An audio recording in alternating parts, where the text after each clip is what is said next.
السلام علیکم فرینڈز، میں ہوں ریحان خٹک، آپ دیکھ رہے ہیں ورلڈ پولیس کے ساتھ۔ مائی فرینڈ، پاکستان کیسے آزاد ہوا؟ پاکستان کی آزادی میں کس کس نے اہم رول پلے کیا؟ ہم 14 اگست کیوں مناتے ہیں؟ بینگ اے پاکستانی، ہر کسی کو پاکستان کے ہسٹری کے بارے میں پتہ ہونا چاہیے کہ ہمارا ملک کیسے آزاد ہوا۔ آج ہم پاکستان کی ہسٹری کو ڈسکس کریں گے کہ پاکستان کیسے آزاد ہوا اور مسلمانوں نے انگریزوں سے کیسے آزادی حاصل کی۔ Let's be discuss. My friend, اگر ہم ہسٹری کی بات کر لیں تو پوری جنوبی ایشیا میں مسلمانوں کی حکومت تھی، جیسے ہم مغل دور حکومت کہتے ہیں۔ وقت کے ساتھ ساتھ جب اس میں بدنظمی اور انتشار پھیلتا گیا تو انگریز جو ایک تجارت کی حیثیت سے آئے تھے، ان لوگوں نے مسلمانوں پر قبضہ کرنا شروع کیا اور 1857 تک پوری برصغیر پر قبضہ کر چکے تھے، جس کی وجہ سے 1857 کی جنگ ہو جاتی ہے اور مسلمانوں کو شکست ہو جاتی ہے۔ شکست کے بعد مسلمان ہار مان لیتے ہیں اور ہمت بھی ہار جاتے ہیں۔ تو یہاں پر ایک شخص پیدا ہوتا ہے جو مسلمانوں کے جذبے، مسلمانوں کی آزادی، مسلمانوں کی اویئرنیس کو برپا کر لیتا ہے، اور اس کا نام ہے سر سید احمد خان۔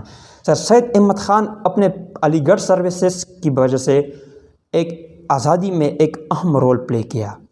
ان کی ایجوکیشنل سروسز، پولیٹیکل سروسز اور ریلیجس سروسز نے پاکستان کے آزادی اور مسلمانوں کے جذبے کو بلند کیا۔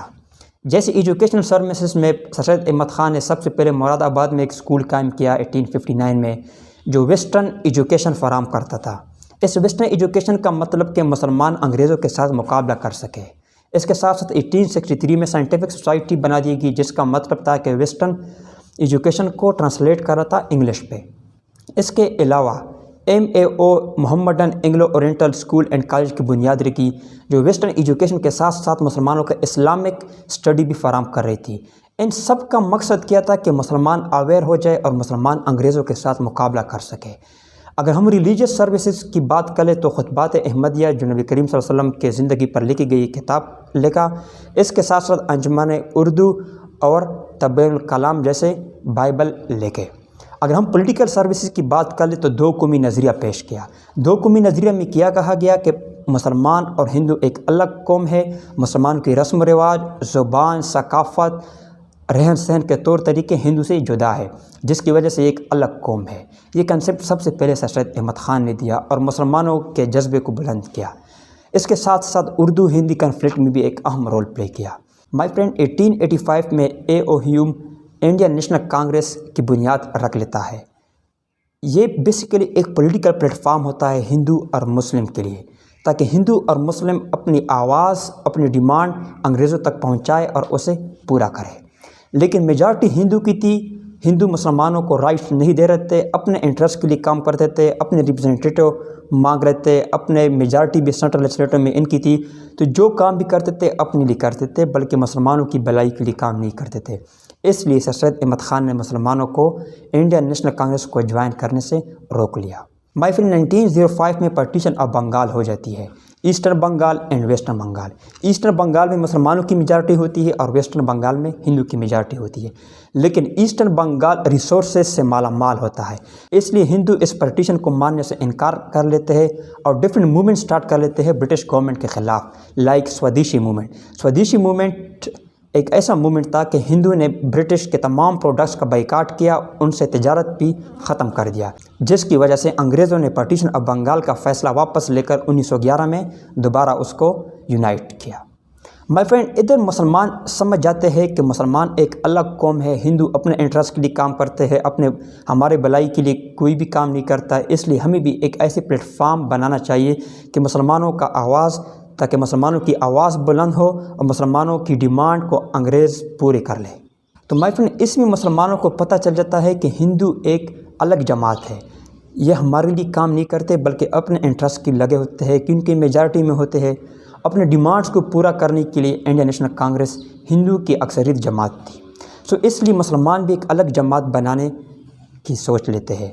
اس لیے 1905 میں شملہ ڈپوٹیشن ہو جاتی ہے، جس میں مسلمانوں کے 35 ممبرز برٹش وائسرائے کے ساتھ ملاقات کر لیتی ہے اور اپنے ڈیمانڈز ان کے سامنے رکھ لیتے ہیں، جس کی وجہ سے اس ڈیمانڈ میں یہ لکھا ہوتا ہے کہ ہمیں سپریٹ الیکٹریٹ ملنا چاہیے، ہمیں سپریٹ ریپرزنٹیٹیو ملنی چاہیے، ہمیں 1/3 میجارٹی ملنی چاہیے۔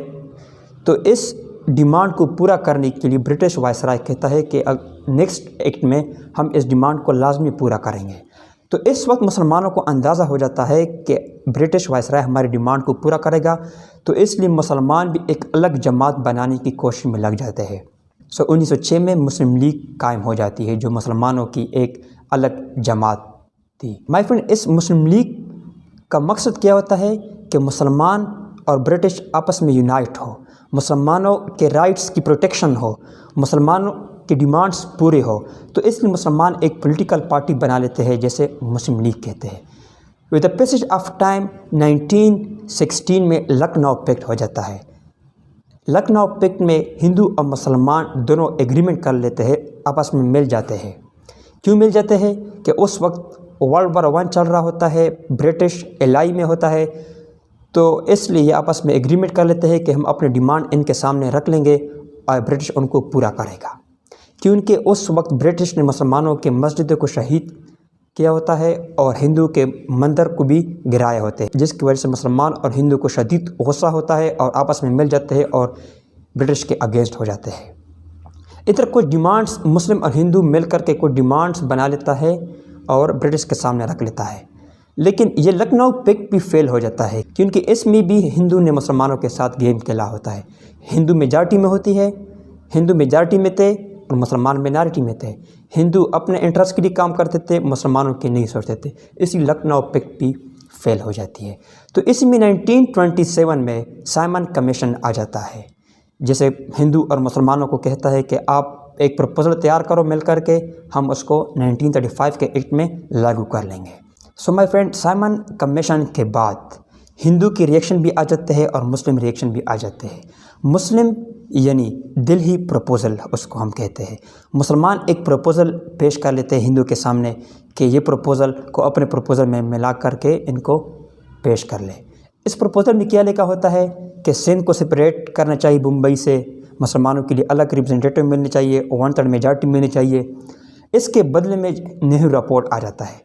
نہرو رپورٹ مسلمانوں کے ان 4 پروپوزل میں صرف 2 پروپوزل مان لیتا ہے کہ سندھ کو سپریٹ ہونا چاہیے اور NWFP اور بلوچستان میں بھی لیجسلیٹو اسمبلی قائم ہونی چاہیے، لیکن مسلمانوں کے سنگل الیکٹریٹ کے حامی نہیں ہوتے ہیں اور مسلمانوں کو 1/3 میجارٹی نہیں دیتے ہیں، اس لیے یہ بھی فیل ہو جاتا ہے۔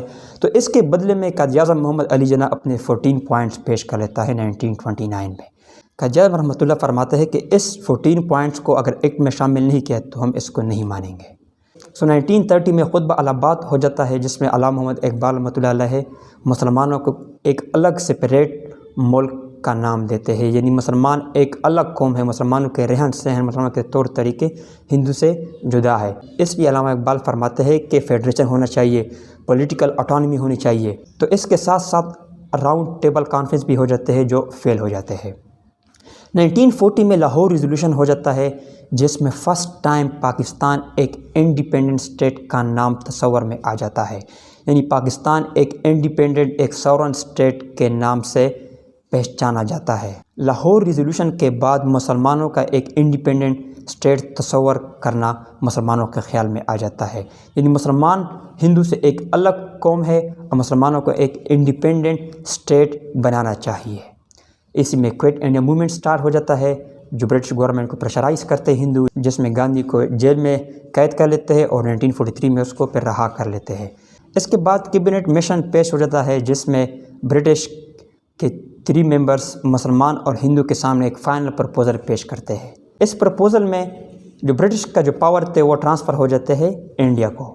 اس کے ساتھ ساتھ فیڈریشن ہونی چاہیے، پولیٹیکل آٹونمی ہونی چاہیے، پروونشل آٹونمی ہونی چاہیے، NWFP بلوچستان میں اپنا الیکٹریٹ ہونا چاہیے، مسلمانوں کے لیے سپریٹ الیکٹریٹ ہونا چاہیے۔ اس پروپوزل میں سب لکھے ہوتے ہیں، لیکن اس کو بھی ہندو ریجیکٹ کر لیتے ہیں، کیونکہ ہندو انڈیپینڈنس یعنی آزادی چاہتے ہیں، لیکن کمبائن ہو کر، سپریٹ آزادی نہیں۔ ہندو سمجھتے ہیں کہ ہم میجارٹی میں ہم برطانیہ سے آزادی حاصل کریں گے، لیکن وداؤٹ اینی پارٹیشن۔ سو کیبنٹ مشن کو بھی ہندو ریجیکٹ کر لیتے ہیں اور مسلمان کیبنٹ مشن کے حامی ہوتے ہیں، کیونکہ اس میں سپریٹ الیکٹریٹ کی بات ہوتی ہے، اس میں فیڈریشن کی بات ہوتی ہے، سپریٹ اور سنگل الیکٹریٹ اور سپریٹ ریپرزنٹیشن کی بات ہوتی ہے مسلمانوں کی، تو اس لیے مسلمان اس کو مان لیتے ہیں۔ تو فائنل 3 جون کو ایک پلان پیش کرتا ہے لارڈ ماؤنٹ بیٹن، جو ایک فائنل اور آخری پروپوزل ہوتا ہے مسلم اور ہندو کے لیے۔ اس میں ہندو اور مسلمانوں کو ڈیوائڈ کر لیتے ہیں، Hindu majority India, Muslim majority Pakistan. My friend, اس 3 جون میں پارٹیشن آف انڈیا یعنی انڈیا کو 2 حصوں میں ڈیوائڈ کر لیتے ہیں، مسلم اینڈ انڈیا۔